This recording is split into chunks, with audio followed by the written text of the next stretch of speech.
Gracias por seguir en sintonía aquí con Acceso B. Mi nombre es Luis Benavides y por supuesto tu compañía siempre es fundamental para nosotros. Aquí en Acceso B tú ya tienes tu boleto. Y hoy vamos a platicar de un tema muy interesante que ha retumbado la agenda por lo menos las últimas 2 semanas. Un tema que inició el 11 de julio y que fue incluso incrustado en esta agenda nacional por el mismo presidente de la República, el licenciado Andrés Manuel López Obrador. Esto es parte de lo que de alguna manera ha estado moviendo la agenda, pero además de todo lo que ha sucedido después de aquel anuncio del 11 de julio, pues evidentemente hay que analizar a profundidad cada uno de los pasos, cada uno de los comentarios y todo lo que con ello va generando este anuncio de los presidenciables y, por así decirlo, una agenda adelantada de la sucesión. Y para eso me acompaña en el estudio alguien que ustedes conocen muy bien, quien por supuesto es parte de la Casa de Acceso B y es el idóneo para poder analizar a profundidad y debatir en este programa el tema de la agenda presidencial y esta sucesión adelantada. Me acompaña, por supuesto, y es un placer recibirlo, Carlos Ramón Campos Chávez. ¿Cómo estás, mi hermano? Hermano, te agradezco mucho nuevamente la invitación, la confianza y a todo tu auditorio. Muchísimas gracias. Carlos, abogado y analista político, inmiscuido, por supuesto, en estos temas importantes. El anuncio del presidente se dio el 11 de julio y a partir de ese momento y hasta el día de hoy, martes 20 de julio, no ha dejado de tener presencia mediática el tema. Incluso un tema que ha variado en diferentes tonalidades y que también ha simbrado en otras casas, por ejemplo, la oposición, y es parte de lo que vamos a analizar este día de hoy. Pero, ¿te parece si me acompañas a ver el video de cómo inició todo este proceso que estamos viviendo? Aquí te presentamos lo que dijo el presidente Andrés Manuel López Obrador. Y ante la pregunta sobre diversos funcionarios de su gobierno que desearían aspirar a la candidatura presidencial 2024, esto dijo el presidente. Todos tienen el derecho, como lo establece la Constitución, a votar y a ser votados. Todos los ciudadanos. Pero ya no hay tapados. ¿Algún conflicto en el ejercicio de la función y luego hacer política? No. Desde luego están cumpliendo todos con su responsabilidad, que es lo principal, servir al pueblo. Pero pues ahí están trabajando en sus tareas, en sus funciones, lo están haciendo muy bien todos. Y ya en su momento, pues con el procedimiento democrático que elijan los partidos, pues se tiene que decidir. Yo ayer hablé de que soy como el destapador, nada más que mi corcholata favorita va a ser el que el pueblo quiera, que hay relevo generacional, porque imagínense si no tuviésemos de quién echar mano, si el pueblo de México no tuviese opciones, entonces hasta podría servir de excusa o de pretexto para justificar la reelección, y eso no debe de haber reelección. Bueno, y ya que estaban hablando de aspiraciones a la candidatura presidencial del 24, pues por ahí andaba uno de los aspirantes, le preguntaron al respecto y esto dijo Marcelo Ebrard. Seamos eficientes, respetemos a los demás, actuemos en función de eso, no perdamos la concentración en lo que estamos haciendo. Seamos consistentes, perseverantes y leales. Y por supuesto que cuando se den las normas, lleguen los tiempos, estamos a la mitad del gobierno. Cuando eso llegue, estemos preparados para participar de acuerdo a las reglas que en su momento se dan. Y Y es así como está mencionando el mismo presidente Andrés Manuel López Obrador la sucesión presidencial, y él mismo adelantó el proceso que debería ser en el 2024 y estamos en 2021 todavía. Por cierto, todavía ni siquiera vamos a la cuestión de la consulta popular, que es el próximo 1 de agosto, y pues vivimos en un país politizado, Carlos. ¿Tú cómo ves el asunto? Acabas de dar un término clave, Luis, el término politización. Cuando uno entra al tema de politización, a ver, la política, la esencia de la política es la politización de los conflictos, de la agenda pública.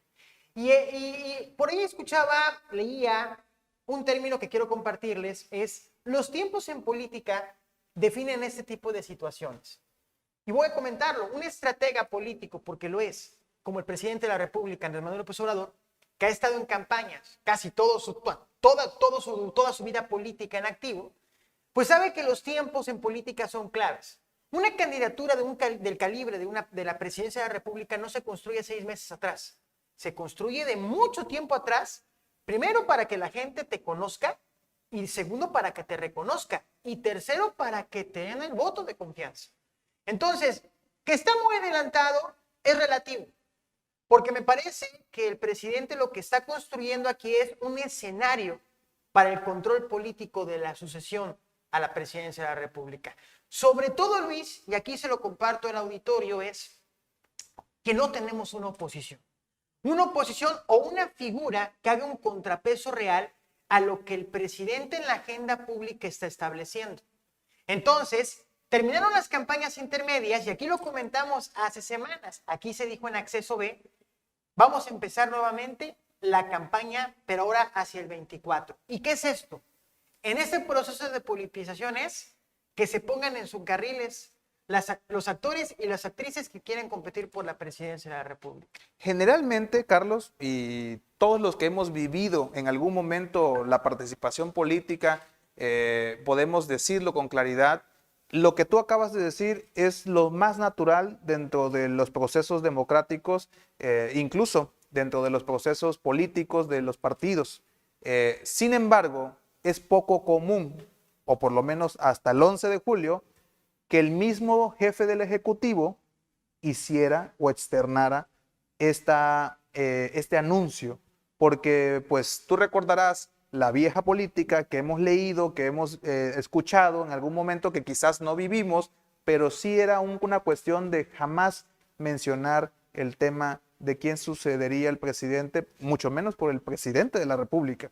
Y hoy es diferente. Hoy, mientras todos estábamos en una situación distinta, mientras veíamos el tema en la agenda nacional, que por cierto también vamos a platicar de eso, es el tema del COVID, el tema de la inflación, el tema de diversas situaciones, de inseguridad, por cierto. Mientras todos veíamos eso, ese 11 de julio, el presidente arrancó y dijo, pues todos tienen su derecho a participar, y yo veo a Claudia Sheinbaum, y yo veo a Marcelo Ebrard, y yo veo, y de ahí hasta el día de hoy, ha sido interminablemente, por lo menos de cajón, que todo el mundo comentemos el tema de la sucesión y quiénes son los presidenciables, por lo menos en el ámbito de la agenda que el propio presidente marcó. Eso era normal antes, pero no era normal que el mismo presidente lo dijera. Y hoy, pues como tú bien lo acabas de decir, el presidente dice, bueno, él solito saca el tema. Es válido por cierto, es válido tu comentario o tu análisis en el sentido del control de daños, pero te pregunto también, ¿no será una cuestión para que desviar la atención? Parto de la tesis que comentaba. Los tiempos en política son claves. No es lo mismo el tiempo de un presidente de la República en la presidencia de la República, que ya él sabe que va de salida, que los tiempos en el Poder Judicial, el Poder Legislativo. Hay tiempos formales y hay tiempos informales. Pero en política la campaña es permanente. Entonces, aquí vuelvo al punto, Luis. Una campaña del calado para la presidencia de la República no se construye 6 meses atrás. Se construye con mucha anticipación. Aquí la pregunta que yo pondría en la mesa es, dentro de la alternancia hacia la democracia en nuestro país, en esta transición hacia la democracia, que son dos cosas distintas, siendo muy respetuosos con la Academia de la Ciencia Política, es cómo han surgido las candidaturas a la presidencia de la República. Y la izquierda en México, durante mucho tiempo, ha tenido solo 2 candidatos. Cuauhtémoc Cárdenas Claro. y Andrés Manuel López Obrador. Obrador, ¿no? Andrés Manuel López Obrador construye el 18, no desde el 16, no desde el 14. Lo construye desde el 2006, y no es que 2003, cuando era jefe del extinto Distrito Federal. Y a partir de ahí empezó a construir su campaña. Entonces, los actores que él nombra y cita en la palestra el 11 de julio, me parece, cada actor tiene una trayectoria dentro de la academia, dentro de las instituciones, el partido, en este caso, la izquierda en términos generales, que bueno, dentro de su camino recorrido, tienen cierto reconocimiento o conocimiento en la sociedad, falta el reconocimiento. Ahora, entonces es una pregunta clave, Luis, que aquí quiero, es la pregunta que todo el mundo se está haciendo. No es un distractor, sí y no. No y sí, porque al final de cuentas es uno de los temas en la agenda, como muchos otros que hay en la agenda. Solamente que el presidente aquí decidió tocar el tema de la sucesión presidencial. Pero aquí hay un punto muy interesante. Y yo creo que el presidente lo que está manejando desde la presidencia y también como jefe moral político del partido Morena, está manejando, administrando los tiempos. ¿Para qué? En estos 2 años y medio, él ya citó actores, actrices, ¿para qué? Esta es mi cartera. Pero no, que no se entienda esto como una imposición, sino como una posición de esos son los que veo. Pero más faltará ver si esos son los que van a ser. Porque también se ha dado un fenómeno en esta búsqueda o construcción de candidaturas. Siempre hay un tercero, siempre hay una tercera. Pero él Y dice, eso puede pasar. pero él dice que ya no hay tapados, incluso precisamente de los personajes que menciona el presidente de la República, pues los más sonados, pues recuerdo que fueron Claudia Sheinbaum, la actual regente, o más bien la actual jefa de gobierno de la Ciudad de México, menciona al canciller Marcelo Ebrard, quien es una persona muy allegada a él en el tema de la sucesión. Menciona, por supuesto, a gente como Ricardo Salinas Pliego, también menciona a otras personalidades en el ámbito, pero también lo más llamativo de todo, que independientemente quizás se me vaya alguno por ahí que el presidente mencionó, también la ausencia de nombres que él mismo no emitió en su primera declaración, pues evidentemente hubo uno notable, ¿no? Que en el caso del senador Ricardo Monreal, quien efectivamente pareciera ser que dentro de los daños colaterales de no haber mencionado su nombre, pues evidentemente le dio agenda en el tema, ¿no? Y él, como experto ortodoxo político, como se define, es llamativo que haya subido al ring de manera natural en este contexto y hace declaraciones también muy pegadas a las de Marcelo Ebrard, donde precisamente, Carlos, fíjate lo interesante de todo esto, es que en el terreno del presidente de la República, ahora hablo de Marcelo Ebrard, en el terreno del presidente de la República, en una mañanera, Marcelo Ebrard confirma que sí va a buscar la presidencia de la República, evidentemente, previo a todo una justificación de que por qué es importante su responsabilidad y la fortaleza de México para darle el apoyo al presidente actual como se lo merece, pero que él dice que sí va a buscar la presidencia y se lo dice ahí, en la mañanera, en la conferencia de prensa, y entonces como que todo esto empieza a tener un hervidero, como aquí en Tabasco lo sabemos muy bien, se empieza a convertir en una olla de presión que no dejo de mencionar, incluso en el festejo de Morena por el triunfo histórico, que ellos lo llaman así, también en este mes de julio que se hizo, pues recordarás también que la misma Claudia Sheinbaum tuvo un aplausómetro increíble en ese foro, auspiciado por el dirigente de Morena. Entonces, yo veo que lo que está pasando, derivado hasta el día de hoy, pues sí, evidentemente generó toda una, de alguna manera, movilización mediática al respecto de lo que el presidente el 11 de julio dijo, ¿no? Fíjate, comentas aquí un acto muy interesante en política, que es el mencionarte y no mencionarte. Permítame hacer aquí un poquito. No, adelante, por favor. En el análisis del discurso del presidente, me parece que ayuda más a algunos no mencionarlos que mencionarlos. Coincido contigo. Porque no mencionarte implica que te está mencionando. Es cierto. Si yo tuviera aquí al senador Ricardo Monreal, enfrente le diría, bueno, no lo mencionó, pero al final lo mencionó, porque al final es una figura política con una trayectoria muy importante desde la oposición. Sí, estuvo en un partido, pasó a otro partido, fue gobernador de Zacatecas, pero no deja de ser uno de esos pilares fundamentales de la construcción de la oposición moderna en este país. Y pieza clave para Andrés Manuel López Obrador. Para claro. López Obrador. Entonces, el no mencionarlo implica que te mencionaron. Entonces, el silencio a veces dice más que el que te mencionan en el escenario. Entonces, a ver, el tema de Morena, vámonos a Morena más que como partido.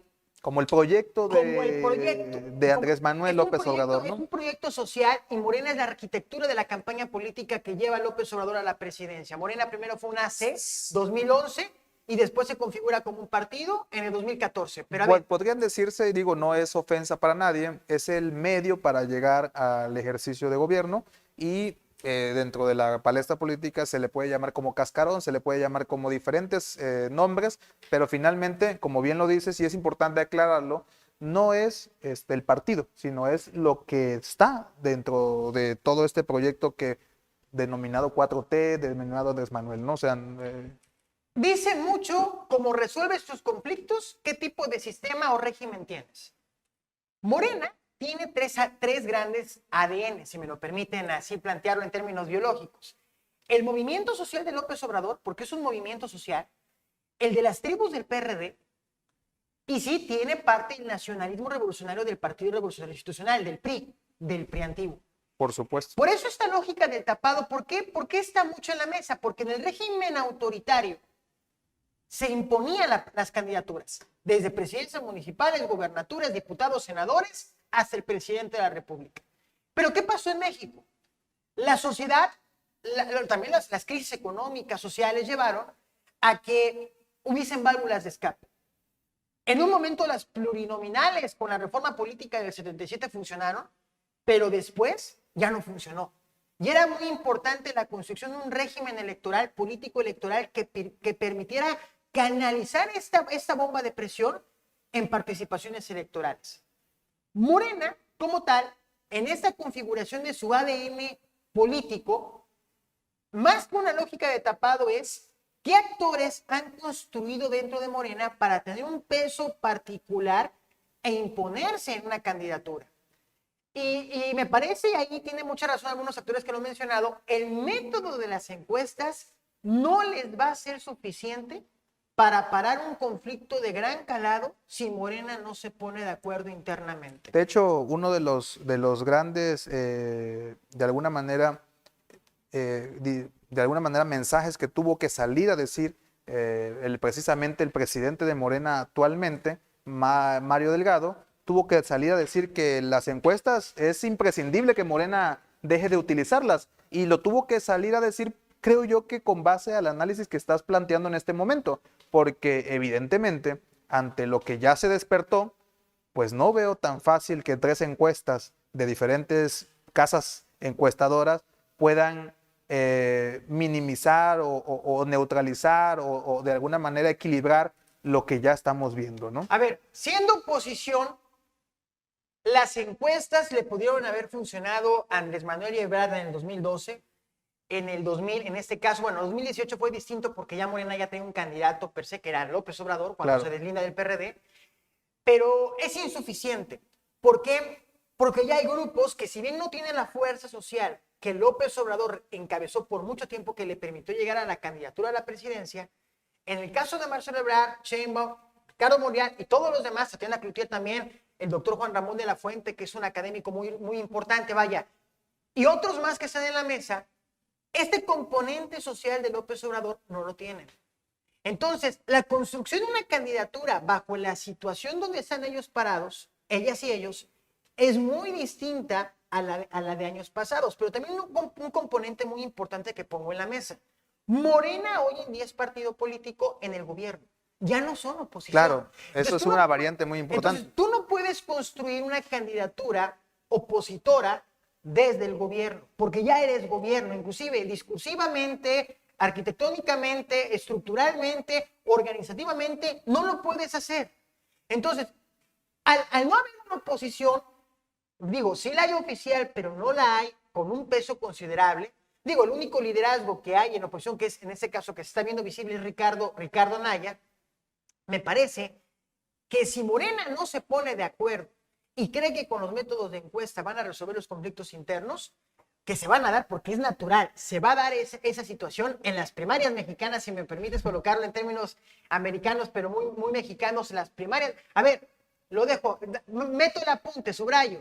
Ya estamos en las primarias mexicanas. Bueno, el ejercicio de la elección pasada, pues fue un adelanto ensayo de las primarias que tú mencionas, ¿no? O como lo quieres figurar, de las primarias que tú imaginas, ¿no? Entonces, digo, lo comentábamos, los tiempos en política son importantes. Hay reglas formales y hay reglas informales, pero no te basta ganar con las reglas formales. Necesitamos entender las coyunturas donde estamos entrando. Entonces, Morena como tal es un partido tan grande socialmente hablando, y tiene razón ahí el presidente, es mucho pueblo para poco dirigente cuando estaban disputándose la dirigencia de Morena. Me parece que el método de encuesta va a ser insuficiente para poder consolidar una candidatura de unidad y de tal manera que lo lleve nuevamente a la presidencia del 24. Entonces, ¿qué es lo que veo? Ahí termino ese apunte con esta argumentación. Me parece que la principal oposición de Morena va a ser el mismo Morena si no se pone de acuerdo.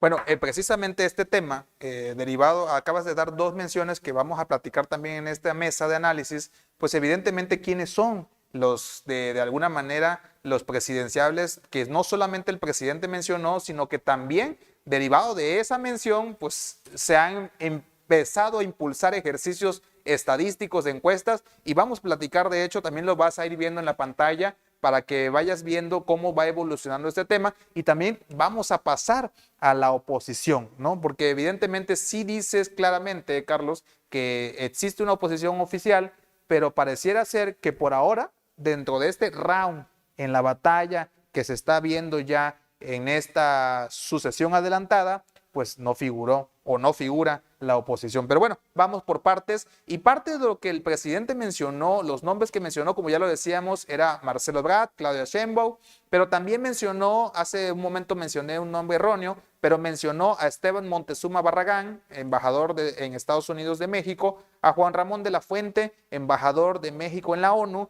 y a Tatiana Cloutier, actual titular de la Secretaría de Economía. Esos fueron los nombres que el presidente mencionó. Ya platicamos de los que, o del nombre que más sonó, que no mencionó el presidente, pero derivado de esto, una encuesta Metrix MX de SDP Noticias se abocó a hacer un análisis, una estadística derivado de todo este proceso que se empezó a dar el 11 de julio y mete nombres como Claudia Sheinbaum, Hugo López-Gatell, Marcelo Ebrard, Beatriz Pérez Mulier, la esposa del presidente, Tatiana Cloutier, Ricardo Monreal, Gerardo Fernández Noroña, Esteban Moctezuma Barragán, Juan Ramón de la Fuente, Rogelio Ramírez de la O y por supuesto Santiago Nieto Castillo. Y dentro de este ejercicio, ahí usted lo va a poder ir viendo en su pantalla, dentro de este ejercicio, pues precisamente los mejores posicionados, de alguna manera, están siendo de llamar la atención, ¿no? Porque, pues evidentemente, Marcelo Ebrard, por ejemplo, empata con Tatiana Cloutier, en un sentido de reconocimiento importante, y por ahí pues la que lleva la delantera es Claudia Sheinbaum. Entonces, todo esto que acabas de decir, precisamente por eso traigo a colación el tema de la encuesta, porque evidentemente cómo se están viendo los números, cómo se está viendo todo este proceso, y no veo con prontitud, por lo menos, que ahorita todas estas figuras que de alguna manera están saliendo con buenos números estén pensando en ceder la posibilidad de ser ellos los elegidos para abanderar a su partido en la sucesión 2024, ¿no? A ver, estamos a mediados del 2021. En efecto, sí es cierto, falta mucho para el 20, no para el 24, para el 23. Sí, 23, 24. Porque sí. el 23, en octubre empieza el proceso electoral a la presidencia, elecciones federales. Pero una gente que quiere ser candidata fuerte en el 24 es porque en el 23 ya tiene una posición consolidada. ¿Qué le pasó al PRI y al PAN o a este frente que construyeron en el 18 a los candidatos? por un problema de posicionamiento positivo, Andrés Manuel, que ya traía un posicionamiento muy importante, que sirvió mucho en la elección del Estado de México, les permitió entrar en competencia y estar en competencia sobre todo. Entonces, la pregunta era, ¿cómo alcanzamos a López Obrador? Y sobre todo con las reglas electorales, de las campañas electorales en temas de comunicación política, era imposible numéricamente alcanzar una figura como López Obrador en un tiempo de campaña tan corto, tan pequeño. Regresando acá, por eso yo creo que 2 años y medio no es descabellado. Son las primarias mexicanas, con las reglas mexicanas en la política mexicana. Si no camina, ahora bien, el solo hecho de caminar no te garantiza tener un adepto. Sí, Tampoco, claro. no, a ver. Hemos visto muchos ejemplos de mucha gente que ha caminado, pero es insuficiente. El país social, aquí viene un componente muy importante, el componente social. El componente social del 21 no va a ser el componente social del 23 y 24. ¿Por qué? Las secuelas del COVID-19. No se ve manera que las secuelas del COVID-19 se resuelvan en el corto plazo. Los populismos, y me voy a nivel internacional, aquí se lo comparto en el auditorio, las figuras como Donald Trump, por poner un ejemplo, Bolsonaro en Brasil, son figuras que surgen a raíz de las crisis coyunturales no resueltas en su momento.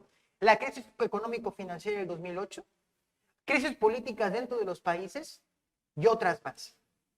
Hoy en día estamos viviendo el inicio de una crisis sistémica muy fuerte, que si los países, y esto lo dice Naciones Unidas en sus informes en materia de derechos humanos, en materia económica, lo están compartiendo y reconocen que el surgimiento de los populismos en las democracias occidentales se ha debido por la falta de solución de las problemáticas sociales y económicas, que genera problemas políticos. Entonces, aquí voy a la afirmación. Los componentes políticos sociales de este año no van a ser los del 23 y 24. Conclusión. Quien mejor entienda la agenda social de este país para esa coyuntura puede tener una gran ventaja para el 2024, que fue lo que López Obrador entendió desde el 2014 cuando se funda Morena para llegar al 18. El discurso de López Obrador 2006, 2012, 2018 no es el mismo. Traen componentes parecidos, pero no es el mismo discurso. Aquí va a suceder lo mismo. Quien mejor se suma a la agenda social, no política, eso es agenda política, a la agenda social del país, va a ser la diferencia y va a ser competitivo, digo yo, competitiva en el 2023 y 2024. En esa situación, Carlos, dentro de todo esto que estamos viviendo, ¿dónde ves tú a la oposición política? Es decir, tú sabes que el 2021 pues, fue marcada por una elección, como tú la definías igual aquí en la mesa de análisis, unas primarias o al adelanto de unas primarias, haciendo alusión a la democracia estadounidense, pero tú decías, bueno, parecía que evidentemente no, la oposición no entendió que tenía que ser un bloque fuerte, unido, para poder enfrentar un proyecto como el que representa el presidente de la República.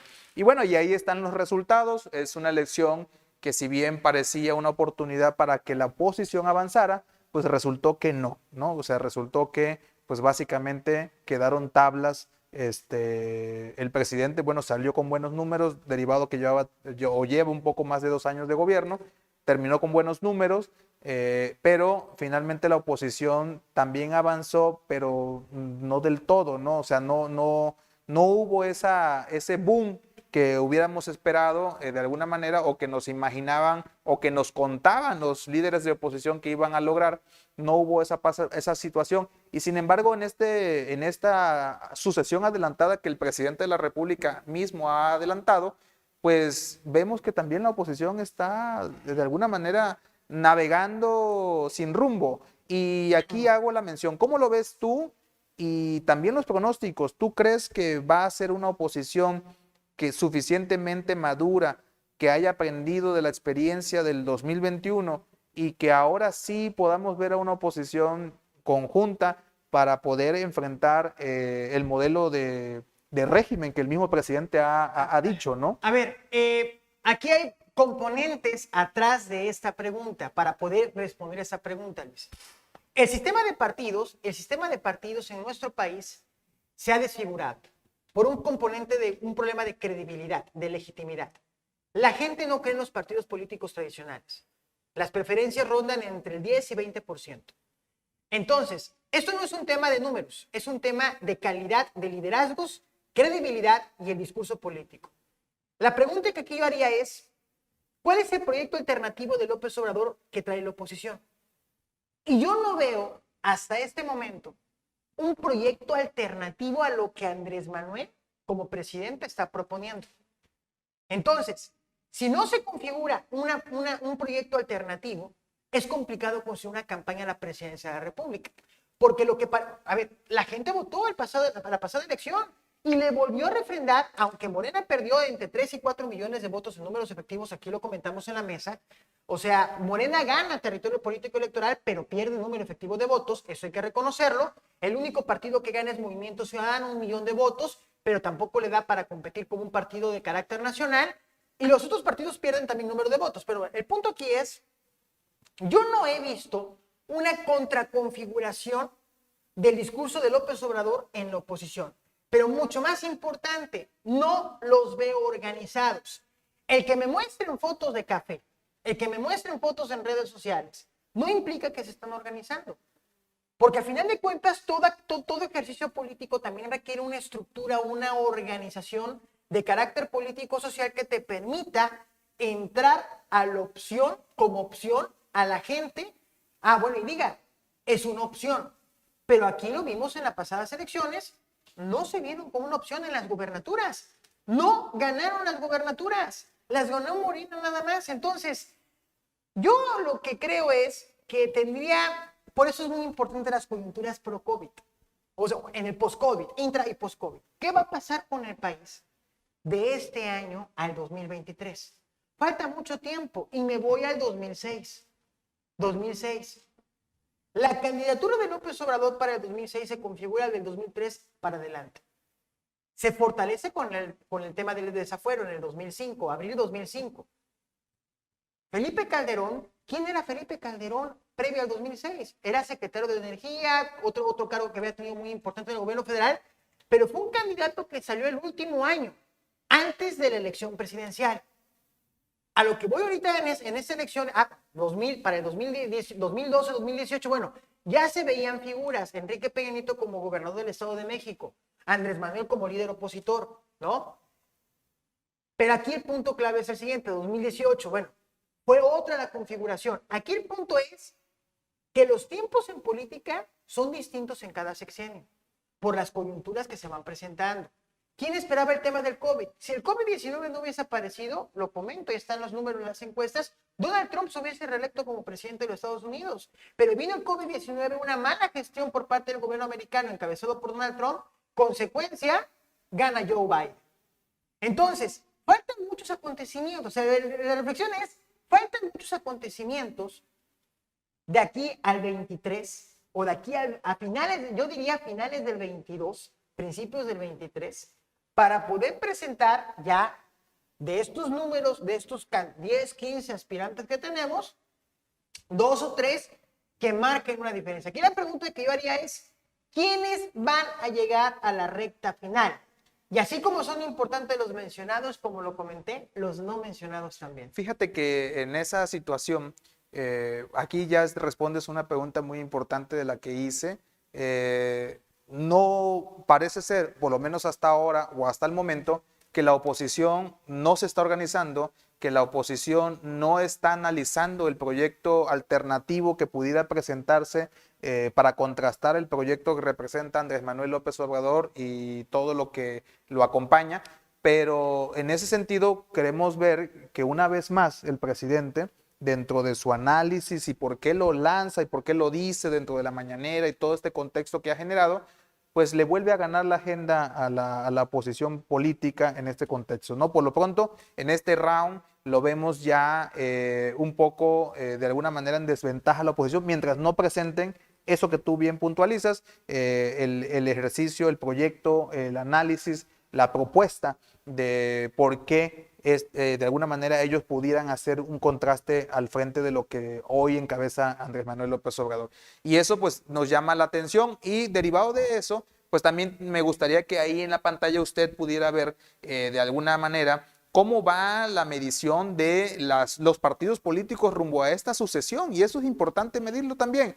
Evidentemente, ¿no? Arrancando la sucesión presidencial, esta misma encuesta de metricsmx.com de SDP Noticias hablaba de que si hoy fuera la elección de presidenciales en 2024, pues los partidos que de alguna manera encabezarían las preferencias, evidentemente en primer lugar está el Movimiento Regeneracional Nacional, Morena, y le sigue con 30% Morena, y le sigue con 25% el Partido Acción Nacional.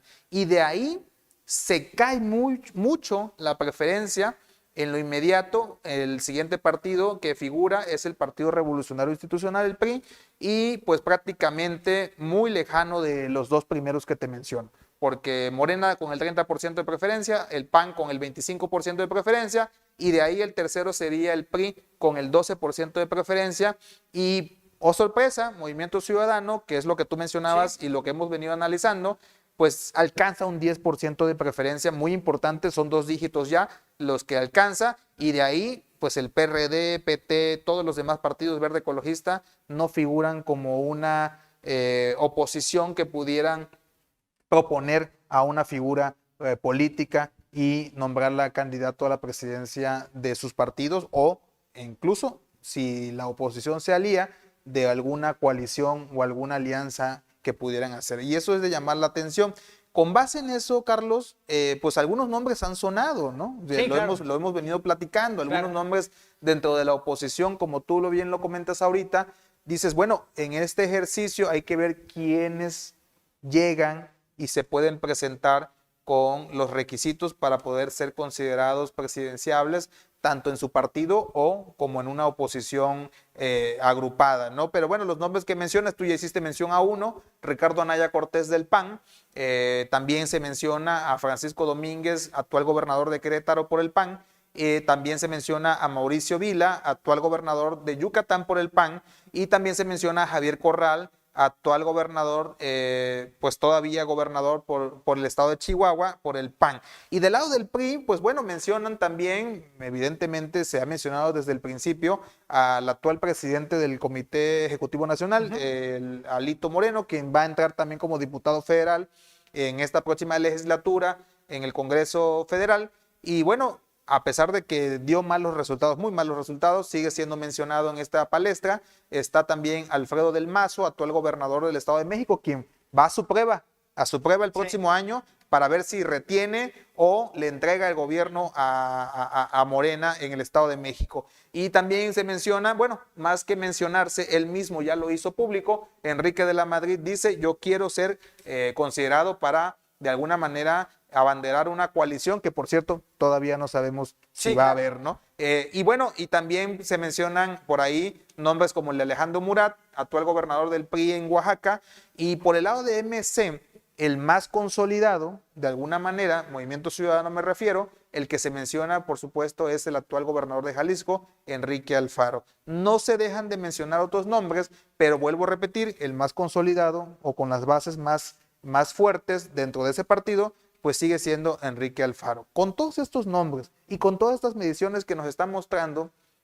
y ya derivado de lo que tú mencionas, de que pues todavía no hay un proyecto que nos haga pensar en un contraste o en alguna, de alguna manera, comparación con el actual proyecto del régimen que encabeza el licenciado Andrés Manuel López Obrador. ¿Cuál es tu opinión respecto a esta oposición o con estos nombres? ¿Tú ves alguno de esos nombres con talante figurante para poder presentarse en este proceso 2024? Me parece que el ex candidato a la presidencia, Ricardo Anaya, porque ya fue candidato, ya recorrió el país, ya tiene una cierta proyección nacional, me parece que es un cuadro de la oposición que está ya en la palestra de la competitividad por la presidencia de la República.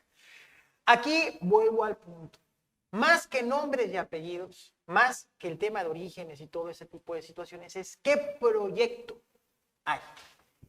La bandera que encabezó Morena para llegar a la presidencia fueron 2 grandes banderas: el combate a la corrupción y el tema de la austeridad.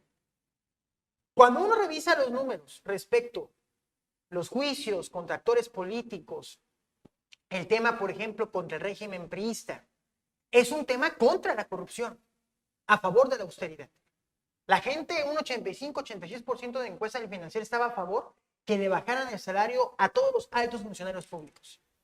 Si uno revisa las encuestas con relación a la consulta ciudadana, que insisto, es actores políticos, no a expresidentes, cabe destacar. Que es importante mencionarlo. Aquí lo platicamos, no es contra expresidentes, sino contra actores políticos. Y hago un paréntesis, si alguien desea ver la entrevista, bueno, el análisis que puntualmente también hicimos aquí en Acceso B, lo puede referir, ahí pueden entender perfectamente cómo se va a llevar a cabo la consulta popular, qué es lo que se está pidiendo que la ciudadanía vaya a votar y de alguna manera pues es importante aclararlo y qué bueno que lo haces porque ya estamos a próximo de vivirlo el 1 de agosto y pues la mayoría de los carteles, publicidad y demás habla de figuras presidenciables y realmente la pregunta no va ni siquiera con alguno de esos nombres dentro de esa boleta que vamos a ver el 1 de agosto. Sin embargo, uno le pregunta a la gente, ¿estás a favor o en contra de una consulta de ese tipo? La gente dice, estoy a favor. Estoy a favor, sí. Entonces, Es importante ver esa medición. A ver, Morena llega a la presidencia por un desgaste institucional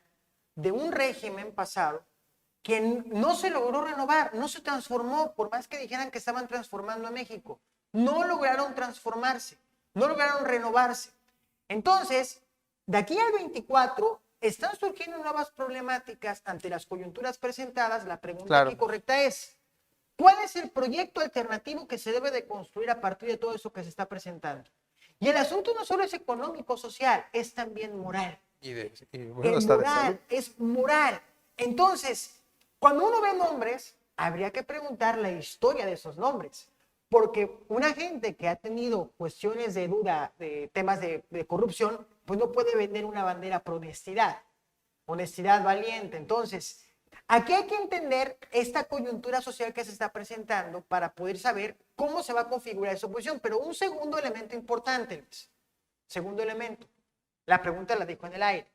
¿Quién de ellos o de ellas tiene la capacidad para poder unir a la oposición sin conflictos internos? Y fíjate que acabas de rematar en el último punto que para analizar, porque es importante ver, querido auditorio, ver obviamente la forma en que expresan los liderazgos su opinión, los destapes que se han dado, los discursos que se han dado y buscar entre líneas y analizar esa parte. Y acabas de decir algo importante y hago mención a alguien en específico, a Ricardo Monreal, precisamente, quien después, evidentemente de que no fue mencionado, Carlos, y que todos lo vimos, que no fue mencionado por el presidente, él mismo se sube al ring, sale avante y demás, y hace una declaración temeraria incluso, ¿no? Bueno, vamos a definirla muy general y muy particular, no más que temeraria, donde dice él que él va a estar en la boleta